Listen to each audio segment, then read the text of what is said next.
Acá estamos en el sendero número 5. El sendero número 5 que les comentaba hoy es el que presenta mayor cantidad de microambiente.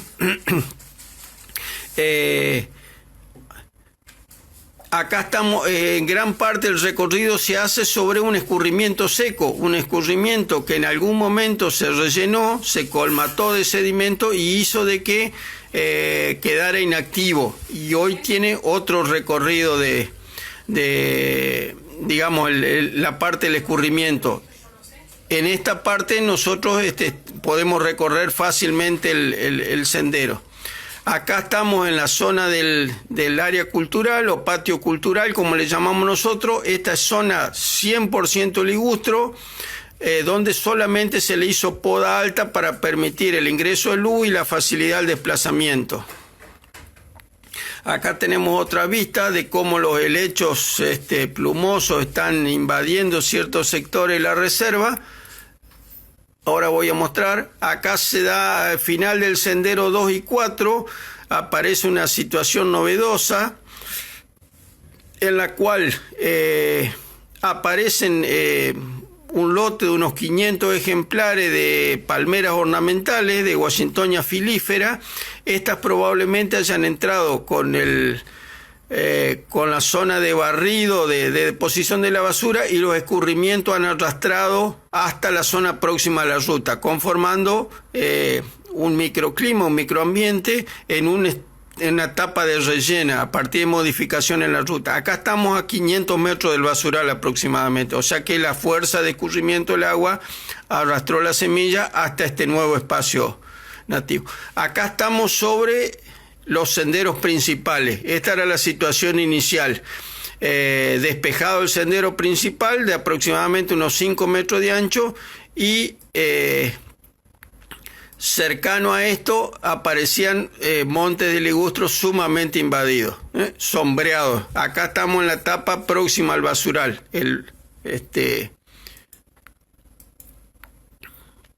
Acá estamos en zona de escurrimiento activo. Estas son las vertientes. Acá estamos al final del recorrido del sendero 4, por eso tiene forma de palangana abierta, forma de pequeños deltas o escurrimientos menores que se conectan desde las terrazas altas.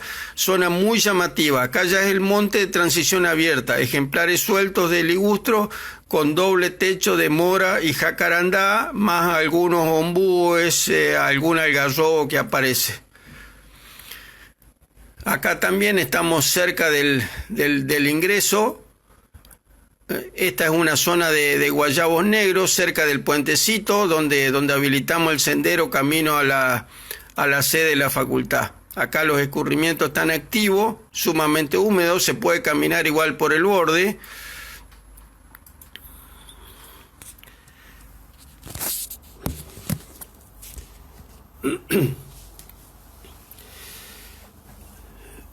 Dos cosas importantes que quiero no dejar de citar. Cuando conformamos el equipo y en base a alguna sugerencia que tienen para los proyectos de extensión, pensamos de que el equipo, si bien en su origen somos la mayoría biólogos, botánicos, que fuera lo más multidisciplinar en lo posible.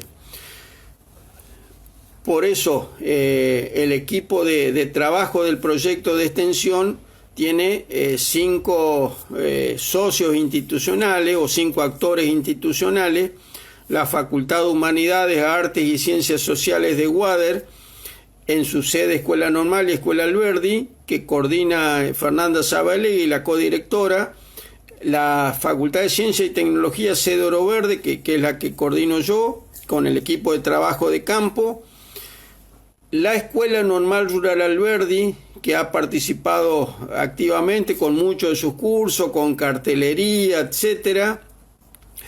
El Museo de Ciencias Naturales de Antonio Serrano de Paraná y el municipio de Oro Verde. ¿Por qué sumamos estos otros actores institucionales? El Museo de Ciencias Naturales de Antonio Serrano, primero, porque esto nos permite de que nosotros...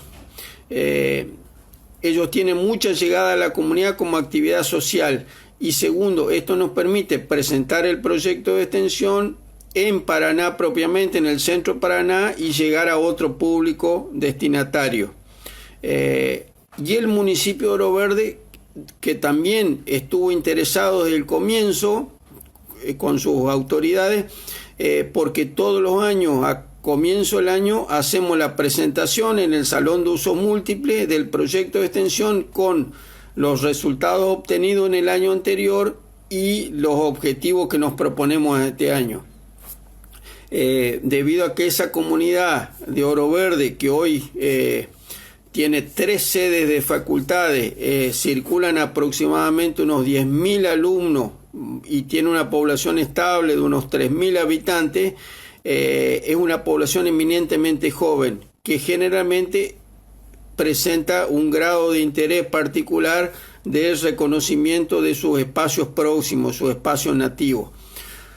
Por eso, en gran parte del proyecto, nosotros pensamos que las salidas escolares, que el año pasado fueron alrededor de 50 salidas con distintas escuelas, distintos cursos, distintos niveles, desde jardín de infantes hasta alumnos de la universidad, y 3 salidas comunitarias con la comunidad próxima interesada, de unas 100 personas cada una de las salidas, que fue justamente un elemento motivador, pensando en que esa comunidad tiene que hacerse cargo en el futuro de ese espacio. Ese espacio puesto en valor, recuperado y con un interés de educación ambiental, tiene que ser conservado por la comunidad propia, por fuera de lo que podamos hacer nosotros desde la universidad, desde los proyectos de extensión.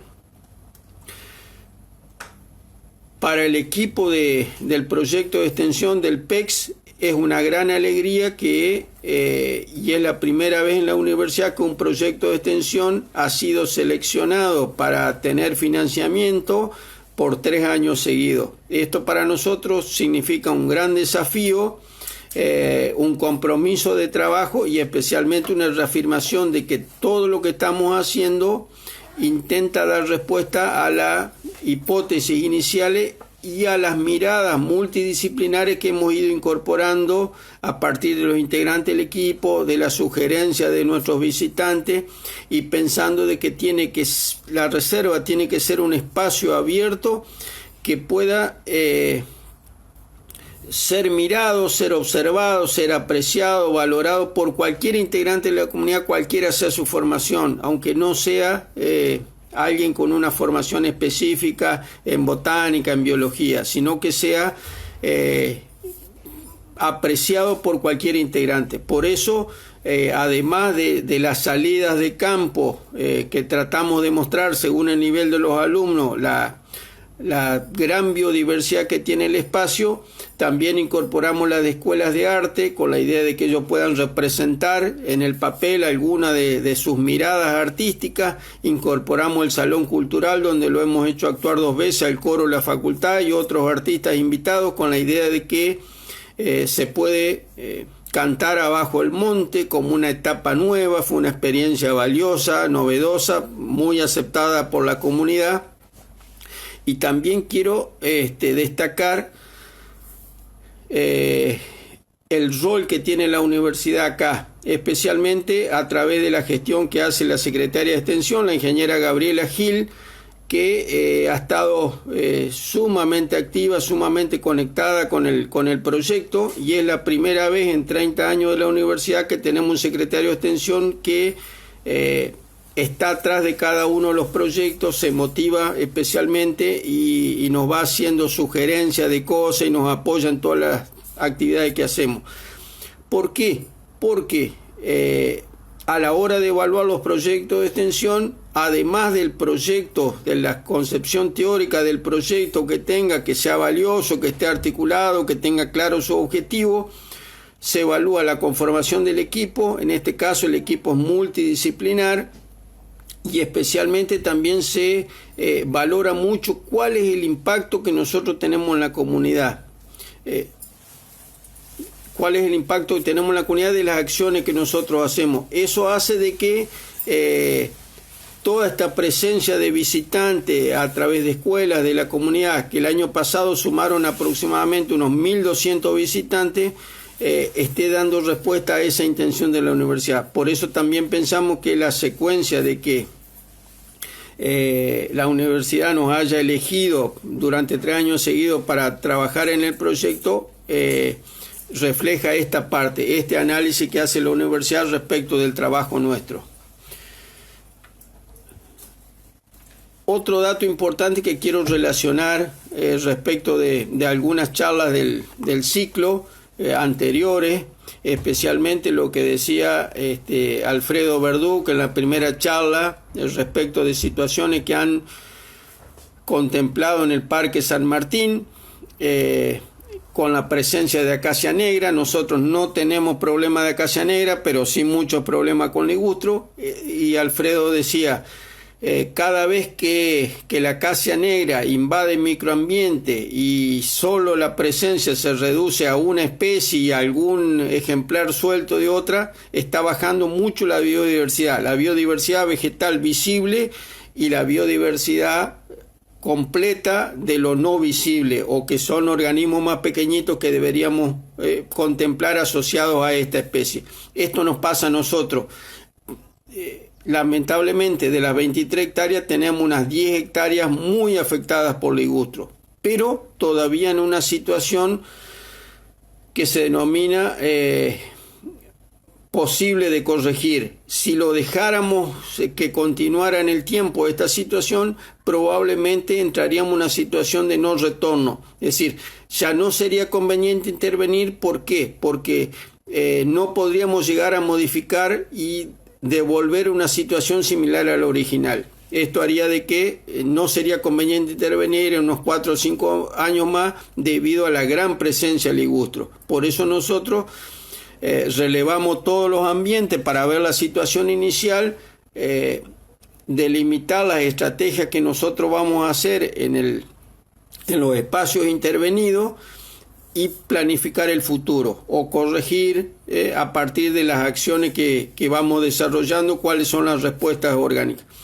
Y algo que dijo el doctor Martín Bletter en la última conferencia anterior, que fue su trabajo sobre plástico en sus distintos tamaños, hasta microplástico, que ellos trabajaban en las zonas cercanas a cursos de agua o la zona de playa, muestreando de que hay gran cantidad de contaminante plástico. A nosotros nos pasa esto a partir de ese basural dentro de la reserva. Gracias a Dios está delimitado, pero sí hay presencia de plástico en ese sector del viejo basural y en algún sector próximo. Para nosotros lo dejamos esos plásticos de modo testimonial, que nos permita de que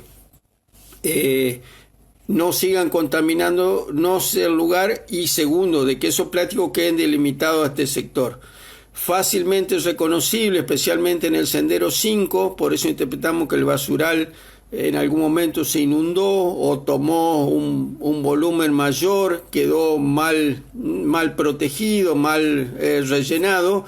Encontramos muchísimos, por ejemplo, envases de vacuna antiastosa, que tenía un envase oscuro muy particular. Hemos encontrado muchísimo envase en el inicio del sendero número 5, que es un lugar no habilitado para el público, pero esto nos haría ver de que algunas conductas permeables en aquel momento pueden traer problemas a futuro. Esto sería un hecho que debemos controlar. Entonces, en las visitas, en las recorridas que hacemos con la comunidad y con las escuelas, mostramos las situaciones. Lo que involuntariamente hicimos una situación inconveniente como radicación del basural y el inicio de una sucesión vegetal no adecuada o no deseable, a las situaciones del monte nativo en el cual nosotros lo estamos presionando fuertemente por la presencia del lecho, por la presencia de otras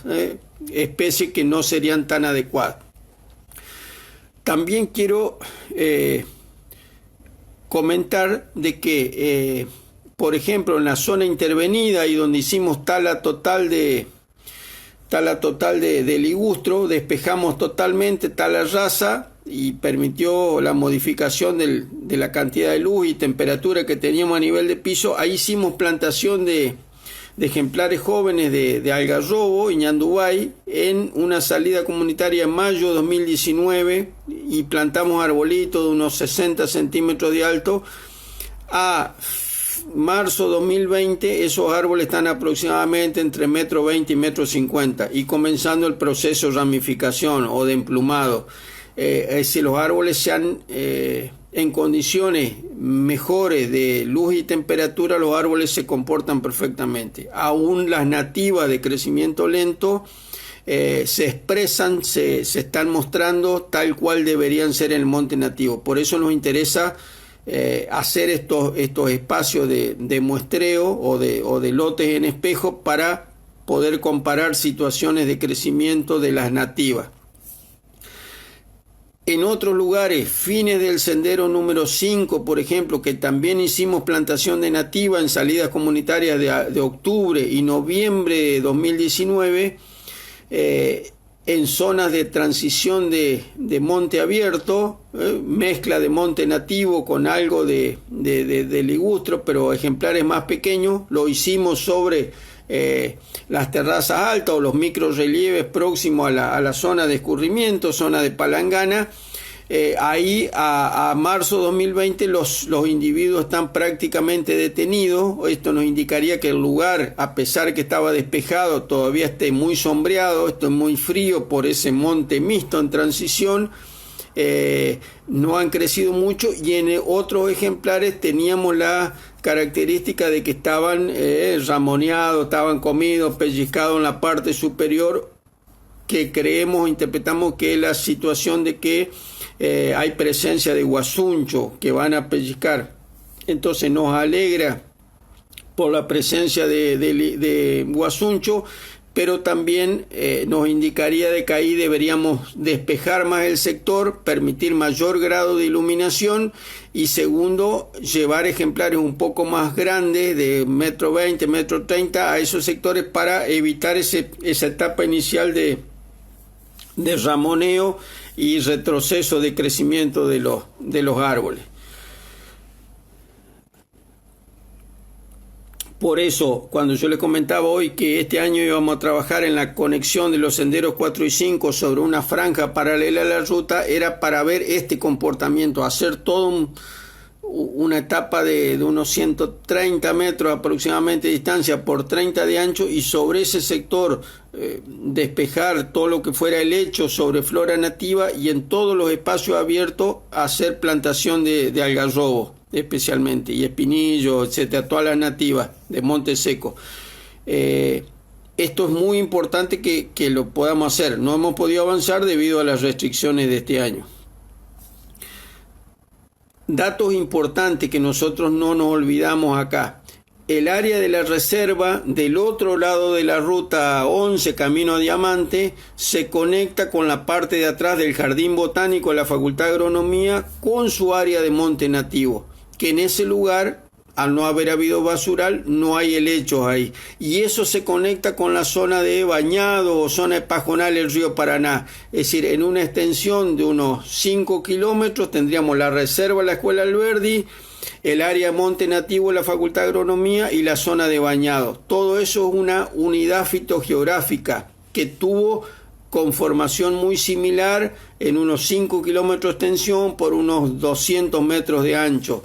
En el área nuestra de la reserva, a ese lado, tenemos el problema monte nativo más monte invasor de ligustro y mora. Pero es la situación que estamos trabajando en el proyecto de extensión. Otros datos que pensamos que también la mirada multidisciplinar tiene que reflejarse en acciones concretas. Yo les decía hoy el trabajar con las escuelas de dibujo, el trabajar con un espacio cultural. Ya este año habíamos hecho conexiones con la gente del profesorado y licenciatura en geografía. Salimos a hacer una recorrida con un grupo de profesores con la idea de que el profesorado de geografía lo trabaje en trabajos a campo, puede hacer visitas a la reserva para completarnos otros datos como sería muestreo de suelo, desniveles, terrazas, erosión, antigüedad de los suelos, afloramiento de suelos subsuperficiales, muchísimos datos que podrían cartografía, trabajar sobre espacios pequeños. Habría muchísimas líneas de trabajo que se podría hacer con geografía. Los profesores se mostraron muy interesados, no pudimos avanzar por las restricciones de la cuarentena. Y otra cosa que hicimos fin del año pasado, salimos con un grupo de alumnos y profesores que nos contactaron de la licenciatura en turismo, que pertenece a la Facultad de Ciencias de la Gestión de Wader. Ahí también, para ello era la primera salida a campo que teníamos.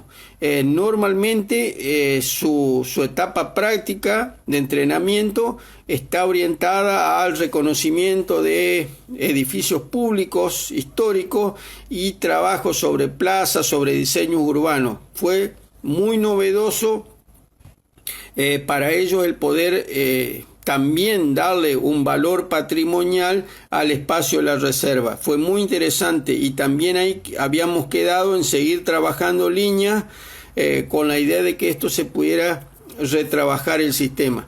Para este año habíamos planificado hacer dentro del área de la reserva 1 o 2 campamentos científicos a pedido de muchísimos docentes de la zona que han venido con su alumno y quieren mayor información, y la idea era trabajar como mínimo 2 días, un día trabajar conceptos teóricos, refrescar un poquito características de por qué el área natural, el valor de la biodiversidad en cualquier espacio, hacer algo de laboratorio, y el segundo día hacer reconocimientos de ambiente o poder caracterizar ambientes ya a campo.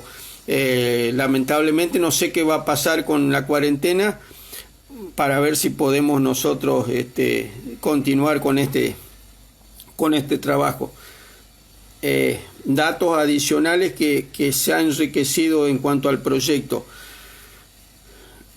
En todo el trabajo de campo que normalmente vamos trabajando, nosotros estamos todos los lunes a la tarde con el equipo de ciencia y tecnología trabajando a campo. A simple vista y muy próximo a los lugares que estamos trabajando, despejando sendero, aparecía gran cantidad de hongos espontáneos sobre materia orgánica en descomposición próximo. Esto nos enriqueció mucho la galería fotográfica, que algunos están subidos en la página del proyecto, otros están guardados en los archivos nuestros con la idea de compartirlos en algún momento. Como no somos botánicos, pero no especialistas en hongo, acá compartimos esta información con 2 especialistas en la parte de hongos para que nos ayudaran con la clasificación sistemática y se completara ese registro. El registro de aves, que es otro dato interesante para trabajar, hemos observado, hay presencia de aves. Normalmente utilizan la reserva como un área de refugio, de dormidero, pero salvo en la etapa en la cual hay mora madura, que hay oferta alimentaria, la reserva en realidad tiene poca oferta alimentaria para la mayoría de las aves de dieta variada, con lo cual durante el día hace una migración corta a los campos naturales, a los campos cultivados de Alberdi, y vienen a dormir a la reserva, que es un lugar prácticamente donde las condiciones de microambiente, de temperatura, son totalmente estables. No hace prácticamente frío ni aún en la temporada invernal.